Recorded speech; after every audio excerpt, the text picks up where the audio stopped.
கர்த்தருடைய பரிசுத்த நாமம் மகிமைப்படுவதாக. 25ஆம் சங்கீதம் 9ஆம் வசனம்.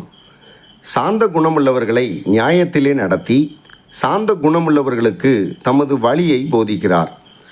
நம்முடைய ஆண்டவராகிய கர்த்தர் தம்முடைய வழியை போதிக்கிறார். தாம் என்ன செய்ய போகிறோம் என்பதையும் எந்த வழியிலே நடந்தால் ஆசீர்வாதம் என்பதையும் கர்த்தர் நமக்கு போதிக்கிறார். அது யாருக்கு என்றால் சாந்த குணம் உள்ளவர்களுக்கு. அன்பான தேவஜனமே, நம்முடைய வாழ்க்கையிலே நாம் சாந்த குணமாக இருக்க வேண்டும். எந்த சூழ்நிலை வந்தாலும், நெருக்கமான சூழ்நிலை வந்தாலும், பலர் நமக்கு விரோதமாக பேசினாலும் நாம் சாந்த குணமாக இருக்க வேண்டும்.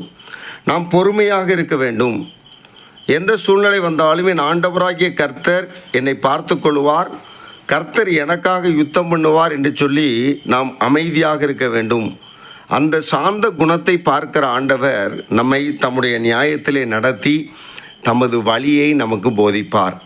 ஆண்டவராகிய கர்த்தர் தம்முடைய திட்டங்களை நமக்கு போதிப்பார்.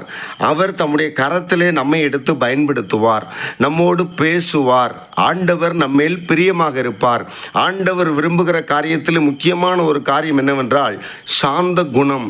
நாம் பதட்டப்படாமல், அவசரப்படாமல், வார்த்தையை விட்டுவிடாமல் பொறுமையாய் ஆண்டவர் சமூகத்தில் காத்திருப்போம். கர்த்தர் தம்முடைய வழியை நமக்கு போதித்து பரலோக வழியிலே நடத்துவாராக. சாந்த குணமுள்ள உங்களை கர்த்தர் ஆசீர்வதிப்பாராக. ஆமீன்.